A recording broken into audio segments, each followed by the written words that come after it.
All right, how is this? Looks good. Can you just do sideways? Because we'll be widescreen. Yeah, Oh, yeah. HD. HD. I have this back. I think I have this backwards. Is it? For me, it's always the same. So as long as it. I'm challenged. All right. Let me let me fix my hair. What is this the whole time? It's actually, yeah, it's the hair fixing show. That's actually so funny. We just do buns all day. I just do buns all day. Well, Audrey, thanks for doing the pod.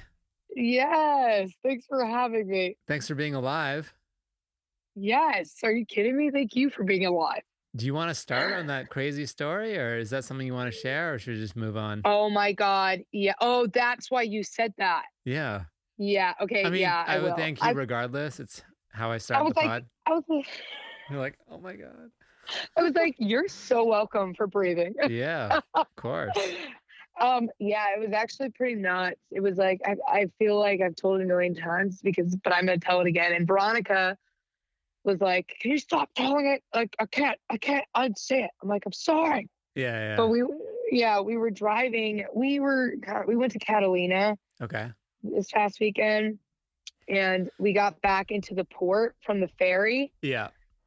And I like to tell this part because I think it's like a little like godsend that this happened. But my car was dead because I left the battery on, Uh-huh. or like I left the light on or whatever. And so we had to jump it. So we were a little late leaving, and we left the port. And I'm driving, and I'm like, I don't know. I feel like there's a lot of drunk drivers on the road because sometimes you're driving in LA and you can feel like it's just like so chaotic People are that you're nuts. They're like zoom, like it's crazy. people are nuts. And Yeah. it was even more chaotic before. And I'm thinking like, is this people from the ship from Catalina? I'm like, Right. this seems like super chaotic. And this car like whipped past us, and we were like, oh my God. And we were like, that almost hit us. And then all of a sudden everyone started slowing. We kind of heard something. And I was like, oh no. And people are stopping, and people are getting out of their cars and like running. And then we hear screaming, and this guy is screaming, and he's like, just go. Go, we called an ambulance, go. And we look out our window, and this guy had gone through his windshield and was like mangled and like dead on the ground. Oh my God. And we knew he was dead because everyone was like screaming and running towards someone else who had been looked like they had been ejected from the car, and that they were on the side of the road, this like on the very side of the interstate. Yeah. And they were like or freeway, whatever people in Los Angeles call it. And it's like and they had like a bunch of people tending to them. And so I was like, no one's tending to the mangled body. Of course, like Veronica cried, and I was like, I'm in a lesbian relationship. I can't cry. Only one of us should cry. And I was like, so I won't cry. And Yeah. so I was just like, honestly, we couldn't shake it. Like we woke up the next morning, and I just was not in a comedy mood. And I had a show that night, and I almost canceled on the show, but I'm really glad I didn't. And I did it, and it made me feel better. But I was like, I was kind of numb, like a zombie. Like I was just kind of like, I think that like obviously I've experienced death in my life, but I think you think you're invincible until like you see that, and then you're like, oh yeah, that could have been me. Say I left a second later, that could have been us ejected from a car. It's crazy. People in LA, they drive like it's Grand Theft Auto. Like They really do. I've seen some stuff. Like I was going down, Fountain. You're in West Hollywood, right? Yeah, That looks like yeah. a Well, West I'm in Hollywood place Culver. behind Yeah, you. yeah, Culver. Oh, yeah. same diff. The So Culver. Saved it. going down Fountain, I hear like this. I see a car coming behind me so fast that it scares me.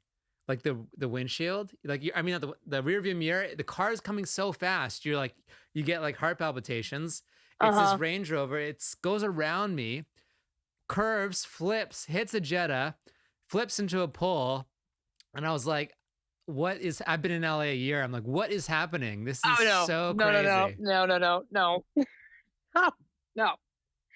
It's so crazy. And then you're just like, I hear people like dying and stuff in car accidents. I don't like think about it. And then you see it, and you're like, and then you think like, oh, there goes someone who's like just ruined so many people's like lives, like loved ones. And I'm like, what? That happened so close to you. It's just like, what the fuck? My fear is like sitting at Starbucks and having like the car just jump the curb and like maul everyone down, including myself. Like I think about that all the time. That would happen to you. Oh, thanks.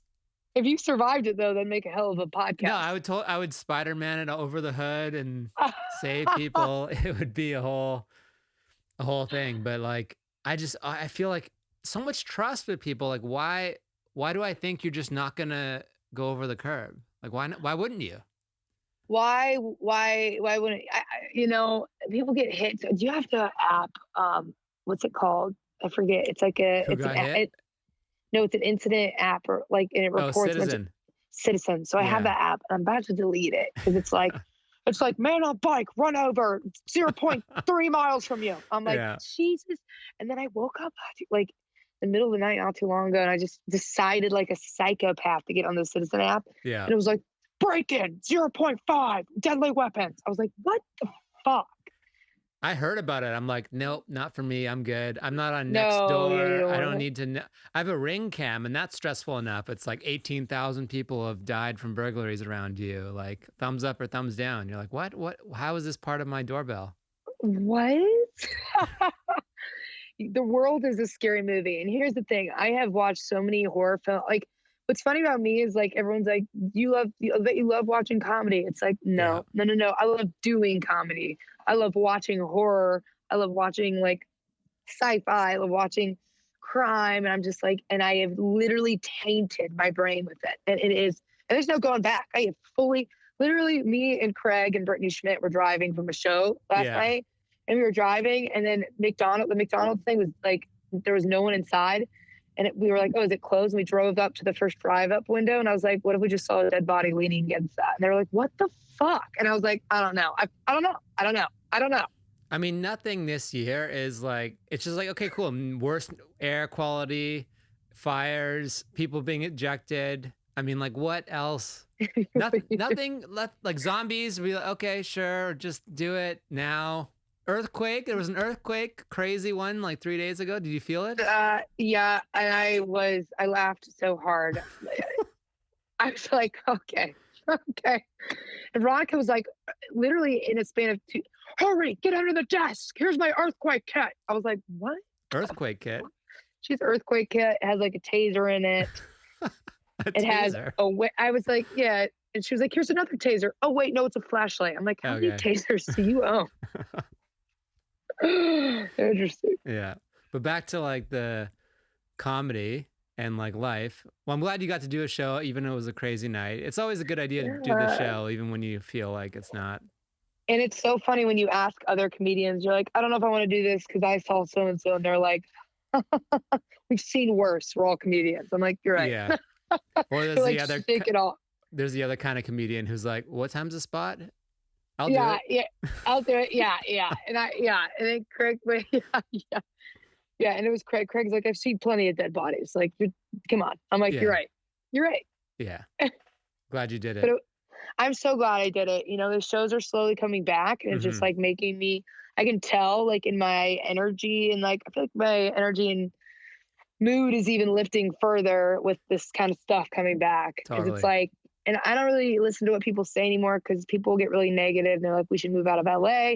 LA comedy is the last place to come back. And it's like, I'm not really focused on that. I'm focused on the shows I get, and I'm grateful for it. And like everything else. Like, yeah. And how did these people know so much? You know so much about what's coming back first and like last, and no, they don't. They have no one knows idea. anything. People just like to say things and get each other negative. And I'm like, no, dude, like comedy's slowly coming back, and it's not like as it was before, and it's not going to be every night for us. But like, I'm hoping by 2021, like we're back to where we were. Cause like you can even, I don't know about you, but like, it's coming back. There was a little peek in the door, and now shows are happening, and it's like, it's hard. You can't put comedy back in the box now. He's out or she's out. She's out. And you run a little bit of a risk doing it as long as you're safe. I think it's as long as you're keeping people safe, because you don't want to be the one to get someone sick, you know? Yeah. So I'm trying to be really smart and not get people sick, but obviously I'm saying yes to them. And they've made it happen, because CDC will shut it down immediately. So all the ones that I've done are super safe, and yeah. I'm grateful for that. That's awesome. And it's also like the shows are happening and people are going, and like you can feel the energy coming back. And if comedy is coming back, LA is going to be the best place because we have the sun. So we can do outdoor shows till like November. That's what I'm saying. Yeah. New York's got a, Yeah. TikTok, but Yeah. yeah, New York yeah, is probably technically better right now, but that's going to yeah. be, over in about 6 weeks. Right. That's what I'm saying. And honestly, okay, so I just did a drive-in show, Yeah. and it was a blast. I had so much fun, and I was like, I'm digging these shows. Yeah. I almost like the outdoor shows better than the indoor shows because you don't, I think, obviously I miss it and I want it back, but I think there's a sort, like, you and I did potluck together and stuff like Yeah. that.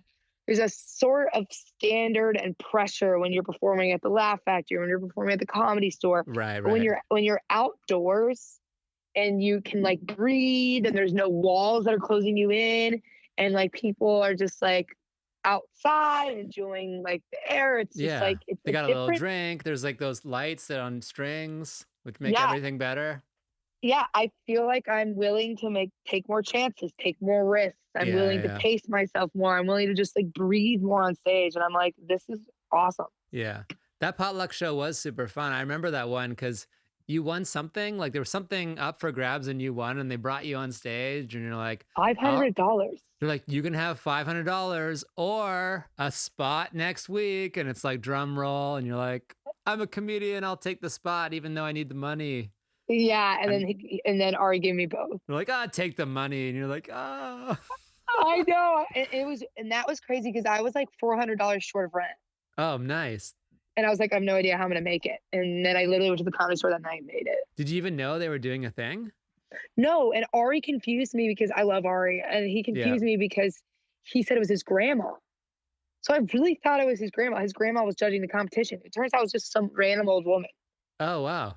That's And weird. I was like, so nice of your grandma to give me that money. And Ari goes, Audrey, I gave you that money. I was like, oh. Yeah. I thought that was for real, your grandma. I thought it was his grandma too. Yeah. Oh, well, you did it. And that's a good sign to be like, all right, I need the money, but like this spot is more important. Yeah, this spot's more. And that was like a year ago, right? Yeah. Was it a year ago? No. Maybe 9 months. I lost track. Oh, did I lose you? And we're back. Can you see me? Yep. I can't see you. It still says reconnecting, but as long as you can see me. Well, we'll trust that you'll see me shortly. Okay. One thing I wanted to ask you is that like you were able to get into like the Laugh Factory really well, and which is like one of the hardest clubs to get into to get regular spots. And for someone like, what would you say to people who think like, oh, that's so fast, or like, how did she do that, or like, what was like your path to making that happen? I do have a lot of people say things like that. Like, I'm coming up on year 4 of stand up in October, and I understand that it takes work and it takes time. And, there really is not a shortcut. I think some people just get lucky in terms of spots because of like things fell in on the right place at the right time. But that doesn't mean, I still was doing like self-hosting and opening and still, but the thing is like my way was super interesting. I took Lisa Sunset's. Oh, wait, what is that? Sorry about that. No, it's okay. I was like, I couldn't tell if it was like. I couldn't tell if you could hear it, so I was ignoring it. It was just someone knocking at the door. Oh, no, you're totally good. I was just like, is everything okay? Because I still can't see you, and it says reconnecting. It's just like bang, bang, bang. Yeah. So I still can't really see you, but I see. And I was like, is he getting robbed in the middle of me telling about my Laugh Factory story? Because I can't see you. Oh my God, that'd be funny. But so my route was interesting. So I took, you heard of Pretty Funny Women classes. Yeah. So I took Lisa Sunset's class right when I moved to kind of LA and decided to start stand up. And she had a final showcase at the Laugh Factory. Mm-hmm. And I did really well. And Laugh Factory was filming, and they put one of my bits on Instagram, and it went viral. It hit over like, I think it's up to like 4 million something views on their page. That's huge. And it just went viral, and it gained all this following from it. And they were like, hey, people liked you here. Let's ask you back. Yeah. So then they asked me back a few times, and I just kept getting up, and I kept getting lucky.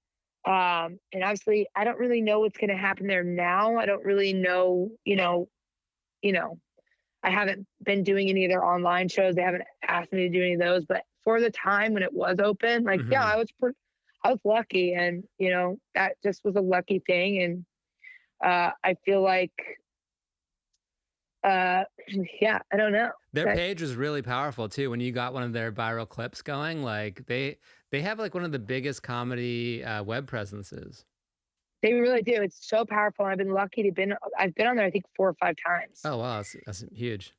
It's where all my following has come from. So, yeah, Laugh Factory always means a lot to me. Like I said, I'm scared because I don't know what's going to happen after the pandemic because I don't Yeah. know anyone. The bookers are all different now. Yeah, there's a changing of the guard but Yeah, I everything's don't gonna be really different. know. Like who's gonna get like everything there's a underlying stress to all of entertainment right now because like who's gonna get what? Like how are things gonna shake out? Who's still here? Like Yeah, it's gonna be a mess. it's going to be a mess, but I think it's also a great opportunity. Hopefully, Yeah. we can keep our names out there for people like us. Yeah. It's Because it's important. like Yeah. To keep building up your and following during this time and like the even like little sketches, whatever you can do to build so you come out of this stronger and be like, all right, I've been doing this, I'm still fresh, whatever it is. yeah, Something. the web presence is huge, and I feel like I've put out a lot of videos. Not a lot have gone viral or anything, but I it's like the space one where you're but the SpaceX. you got SpaceX audition, you're eating the toothpaste and you got the thing on the face. That was fun. I Yeah. enjoyed that. I just those are fun. It's funny because like, and you talk to people like Trevor.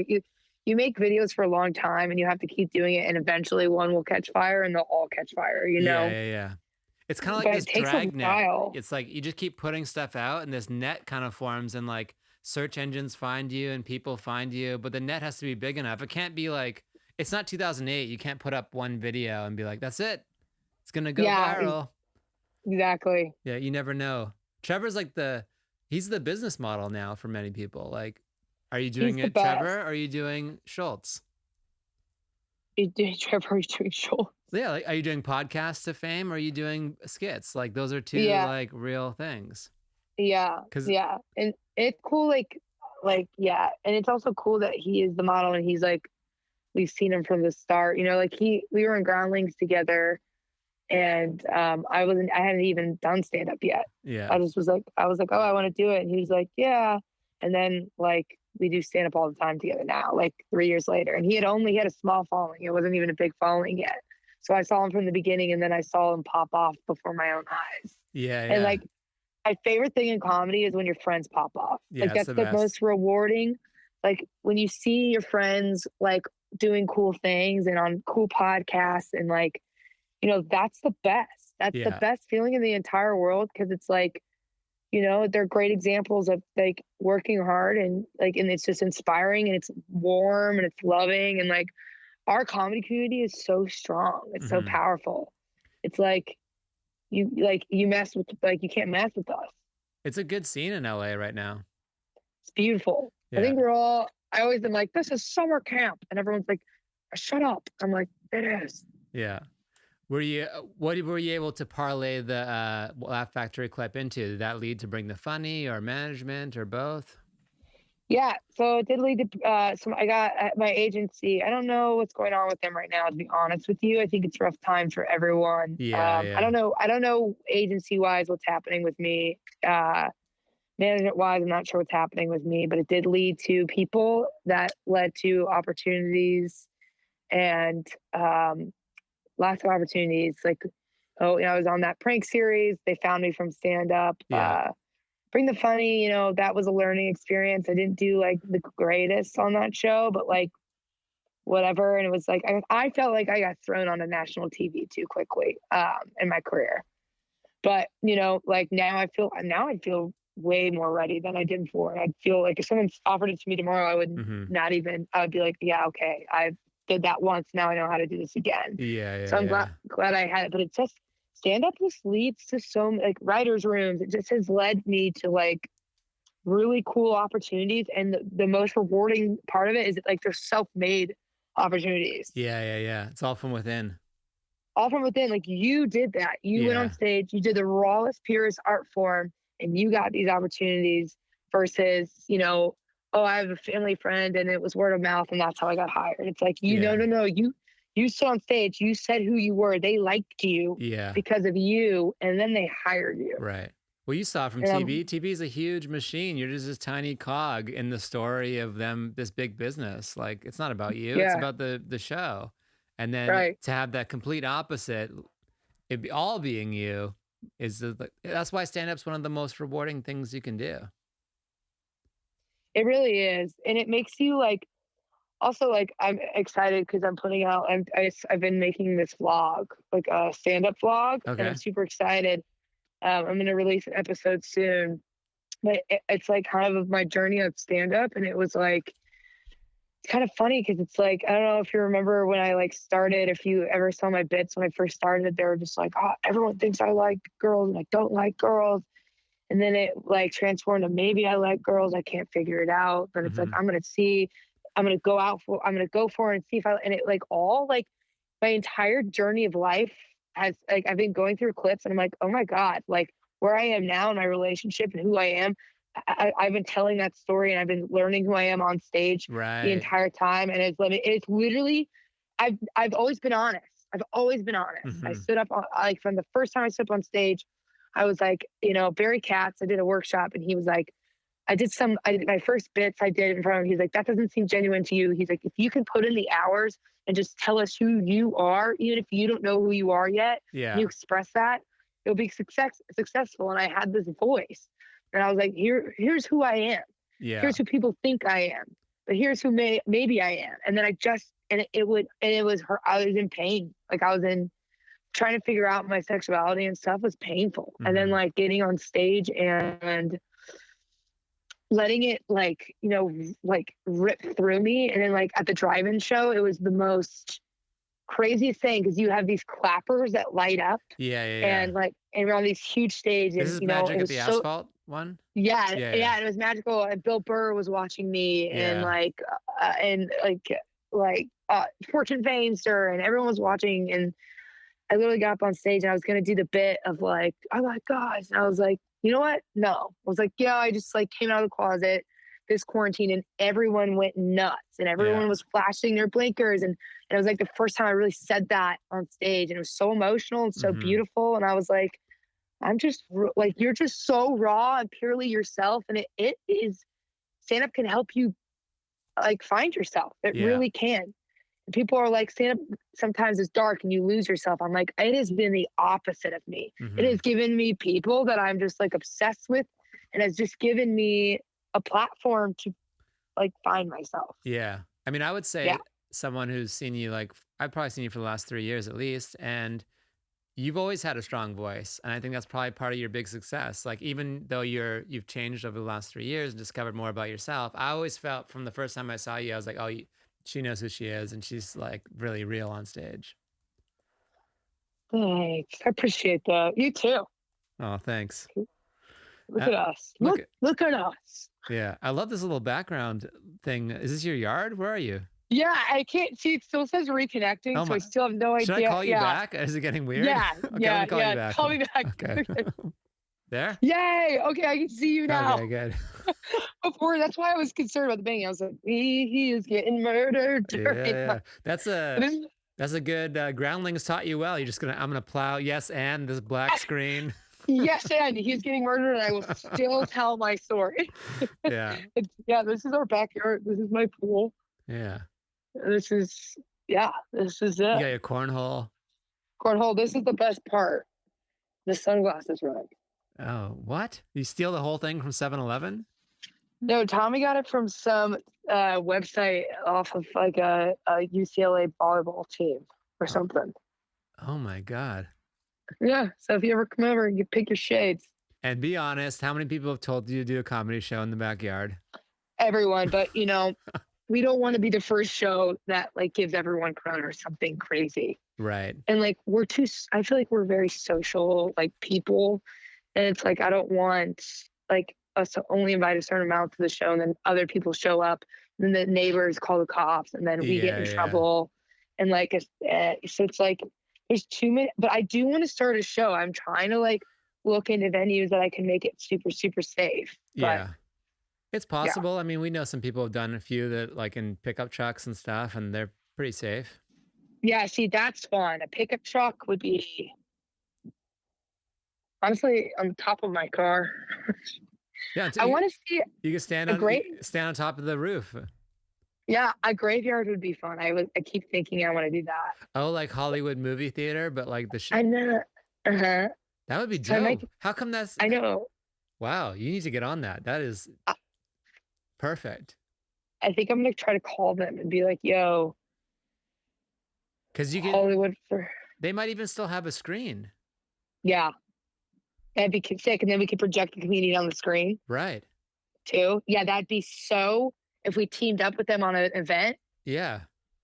that would be so sick. I'm So, gonna call. so sick. I went to the Improv Ontario show where they had the same thing projected on this huge screen with cars and stuff, and it Love that. works.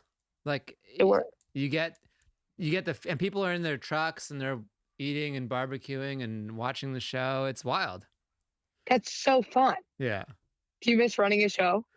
I mean, I miss having like the camaraderie. Running a show is stressful. Like you don't get a lot of it out of it stand-up wise. I mean, I would No. host usually, so I'm doing mostly crowd work and trying new bits, so that was fun. But I love the experience. I love hanging with like friends and making it happen, but it was a lot of work.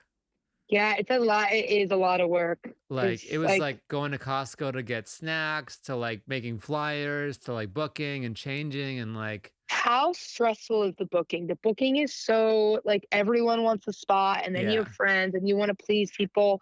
Then you feel like you owe people, and it's just like there's pros and cons, you know, like you get hit up the second you have a show. Like I would get at least 10 people a day, which works out to like 300 a month.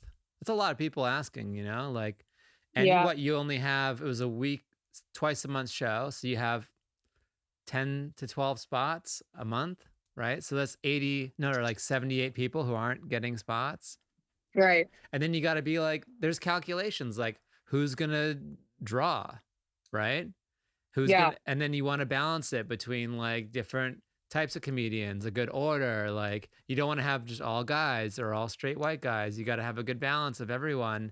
And then sometimes you make the best effort. This would happen sometimes. Like you make an effort to make it diverse, and then sometimes people cancel, and you scramble, and the show looks like kind of heavy one way. Right. Yeah. But still, I think everyone can do a better job trying to make sure it's diverse. It's diverse, and everyone gets a spot. Yeah, I think so too. God, it's just so funny because I always been like thinking too, like if the pandemic didn't happen, where would we all be in our careers right now? Not sure what happened there. That's where it would be. Shut down. Shut down. That's it. Is this live too? No. Okay. Cool. I was like, I think you need a lot of tech to do that. Yeah. Oh no, maybe you don't. I don't know. I don't do it live. No, I'll chop out like a little, I'll butt them all up. It'll look less, weird. I just did a paranormal podcast with Neil, and I sounded crazy. Which Neil? Neil Nanda, and he was just like, he was just asking about because I fucked up the Ouija board a few times, and so I had all these stories, and he was like, "Yeah, come on, do my podcast." And I was talking, and I was like. He's like, yeah, don't worry, I'll edit it together. And I was like, please just edit it so I don't look crazy. Because I was like, my pupils were like disappeared. I was like, and then the demons. And I was like, all right, this is going to look real bad on my career. Were you like, had a Ouija board? Now we're doing his podcast, but yeah. No. He first originally asked, he's like, yo, you want to come over and do the Ouija board for my podcast? And I'm thinking, hell yeah. Then I'm kind of scared because like every time I've done it, it's just been terrible. It's like, it's scary. So I'm like, yeah, let's do it, Neil. And then his girlfriend was like, you guys are psycho and I will not have demons in this house. And I was like, that's fair. Yeah. She's from the South. You got a little twang when you said that. No, every time I like imitate someone's like what they say, I always give them an accent they didn't have. or like I make them sound super aggressive. Like even with Veronica, I'll like tell a story that something she did and she'll be like, I was like, did not sound like that. I was like, I know, I can't help it. I don't know why I do that. Yeah. Well, what you were talking about your career. So like, what have you been doing? Like, what are your goals for this year? Because it's going to be, What do you even say? Like, what do you even try to get? Like, I don't know. I just want to keep doing shows. I want to get late nights in whenever the freak that comes back. right. I was in a developmental writer's room. I want to go back to that. I want, What is a developmental writer's room for those who don't know? so it's like 2 weeks of writing and pitching for a show that has been greenlit, and then they have to take all the material you came up with in the 2 weeks, and then they have to pitch it to the network again, and then they keep remolding the idea of the show, and then they eventually come back and they decide if they want to staff the writers or not from the developmental period. Yeah. And is that, how did you start writing spec scripts? Did you have an idea about yourself you were pitching? Or you went writing stand up? There's a stand-up comedian that was on the writer's room, and I was on a prank series that I also got from stand-up. And sorry, I'm walking. You know, my ADHD is so bad. I can only be sitting for like 10 minutes. Yeah. So she was like, hey, I know someone you might be taking a chance on, like, but they're a comedian. They were in a prank series, so they might be good on the scenes. And then they took a chance on me, and I had a great time. Vibed so well with the other writers. We pitched so well together. And it was a lot of work. It was like a lack of sleep for like 2 weeks. Like they're was like long hours. Like, it's no joke. And on Zoom, there's no, like, you're not together. So you would do things on Zoom together. Oh, you did it recently during the pandemic? I did it during the pandemic. Wow. Okay. Yeah, I did during the pandemic. So we'd be on Zoom in these writers' meetings, and then we would, just have to have the discipline of putting down the computer or putting down the Zoom call, and then actually like putting in more work for the pitches, and then rejoin the Zoom call. And then you would have morning meetings with like network. And not to mention, I had tried to fit in babysitting too with it, because I didn't want to give up my babysitting job just in case. And it was just so many hours, no sleep, like pitching all the time. And then I got booked on a show during quarantine in Arizona with Mike Turner and Trevor. And so I was like, okay, I got to do that. So then I took a meeting from the car on the drive, and it was coming up with all these crazy prank ideas as I was driving. And it was so fun. And then I did the show, slept like 4 hours, drove back for a meeting, and then decided to, I had another really big network meeting again in the morning, and I decided to go to like a lesbian pride party. And then Veronica confessed her feelings, and I was like, I'm exhausted. I have a deadline. I have personal things. And then I was like, I don't know how I'm going to do well in this pitch meeting. It was the best pitches I've ever had. And they were like, you do really well, like sleep deprived. You should keep that up. Yeah.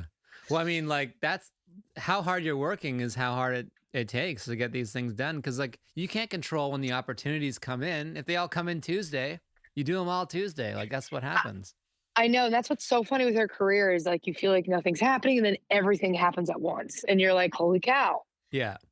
And that's how we always remind each other too. It's like, everyone's like, man, nothing's happening. I'm like, okay, wait till maybe next week. You're going to have like 4 shows, and you're going to have like 8 podcasts to do. And you're going to do, And it's the best though. When you're like hustling and you're like, oh, I've got this, and this. And then you know that you haven't been home in forever. You're like, hell yeah, I'm fucking doing things. Yeah, it's a flow, and you get into it, and like people there was a great saying I heard recently. It's like people will believe in your ability to deliver in a way before you will. And people will be like, you're ready, and you're like, I'm not ready. And then but someone can see it in you, and if you just trust that other person, it kind of like works out. It really does. So would you recommend doing the improv? If you had to do it all over again, would you still do Groundlings, IO, all that stuff? Yeah, absolutely. Because the people you meet, are like I met Trevor, and then I also met Tema. Tema was in our class, and she booked me. Yeah, and she booked me a brick ton. Like when I first heard stand up, my first time on stage was a show, not an open mic. Really? Because of like recommendations from like Tema or someone. And I was like, and people were like, that's not normal. And I was getting booked. Yeah. I was like, and I think it's because of like all the classes, all the stand-up class. I did stand-up classes. I just did classes, and I met people. I think everyone should do it. I mean, if you have the money, yes, because Yeah, otherwise yeah. it's like, and I was working at Power 106 at the time as a digital media planner. Oh, When I wow. first, With yeah, big boy? yeah. Well, he had just left, so it was a cruise show. Okay. Yeah. So I was working at the cruise show, and I had money from that, and so I was like, oh, like this is my first out of college job. I don't know how to save money. I'm gonna spend it on comedy. Yeah. But I really highly recommend it. And then my acting class, I took an acting class Which and I one? met Leslie Collins, I took comedy that one enhancer. too. It was great. You did? Yeah. Yeah, it's great. So I Yeah, met and yeah. I met like, this girl named Hannah Stocking, and she's got lots of followers and she's so cool and fun, and she's put me in a few of her sketches and things like Mhm. that. So like I highly recommend all the classes Yeah. and like things like that, because it's just like the That's good to people hear. meeting. That's good to hear because a lot of times people are like, "Oh, the classes, you just got to do it," and you're like, "Well, it can jumpstart you. It can like really push you forward." Yeah, if people have a good attitude and they're not just like dreading it and doing it because they think they have to, like you Yeah, will get so much out of it. yeah. You get And out of it what you put into it, just like college. you can get in LA, yeah, yeah, in this city too. It's like you can get out of just going, like you can get something out of going to the grocery store and saying hello to someone, and you never know that they could be a casting agent. Like you just don't Yeah, know here. You get like I've just literally extended so many branches where I just am like, I'm gonna keep going until I have so many people that I have, that I really care about and that care about me, that are doing cool things out here, that we can just help each other. you just convinced 1,000 people from all over the country to buy a Greyhound ticket with no money and come live here. They should. I did that. I literally, I had like 3 huge suitcases. That's it. I had Yeah, 3 huge suitcases. I had $800 in my bank account. I bought a one-way ticket to California. I was living with, I had like my friend Lucy introduced me to these guys and this small apartment. And it was yeah, like these 4 gay dudes and one straight guy. right. And they had like an extra room that they were going to rent out. And then like I was only supposed to be there for 2 weeks. Was there like lived with them, ended up living with them for like 3 years. Um, but I mean, I had nothing. I had Yeah, nothing. I didn't even have a job at Power 106 really. They were like, I was a temp position, and then I got hired full on. And I said, if I don't do this now, even if I don't have job security or money or whatever, like I'll never move. I'll never leave Indiana. So I yeah, just yeah. hopped on a plane and did it. That's what I did from Canada. I'm like, I just have to go. You got to go, and Yeah. Would you yeah. ever go back to Canada? I mean, I almost went back during the pandemic. I was really Yeah. close, and everyone up there was swagging really hard, like, "Oh, it's so good up here. Now, what are you doing?" But like every moment up until that point, they just wanted to be down here. It's like, Yeah. but Yeah. I'm glad I didn't go back. Yeah. I'm glad Okay. I'm Good. glad I'm sticking it out. Because it's a Yeah. slippery. Because If you went back to Indiana, like it's a slippery slope. yeah. Then you get caught up in your routine there. Maybe you have to get a job. You're like, I'll just do this for 6 months. Then you meet somebody. Then you do that, and then Right. then you buy a house, and then you want to leave, or like like life happens quick. Yeah. Life happens so quick, and you're killing it out here too. I mean, so it's like, yeah, we can't. There's no turning back at No this turning point. back. No going And, back. and that's what will separate us from the people. I mean, people will tell you like, oh, like things are getting financially tough out here, or oh, like things are like we were talking about before, oh, things aren't coming back. Like Yeah. maybe it's not about it. Like maybe you should leave. It's like, no, I think the people who stick it out, stay in the city, just like keep Yeah. our heads up high. When all this shit's over, we're going to be the ones that are just popping the fuck Yeah. off. And there's no That's one true path. Like some people will leave and it'll be perfect for them. They'll go to yeah, Austin or whatever and agreed, like break in comedy there. And some people will agreed. stay and do great things here. So Yeah, yeah, different yeah, paths for yeah. everyone. Different paths for everyone. So Yeah. it's like, we'll see what happens. Yeah. Well, this has been great. I really enjoyed talking to you. I've seen Yeah, see? your house at least 30 times on the roundabout. So it's Literally, I was like gonna take your podcast and I was gonna walk around the neighborhood and do it. And I was like, I did that with Pete Saval's podcast, but then I was like panting. And the whole time, and he was like, "Yeah, all right." I was like, "Oh, yeah, no, I'm fine." yeah. No, I So appreciate you yeah. taking the time to do it. And where do people Oh, find thanks for you? having Like me.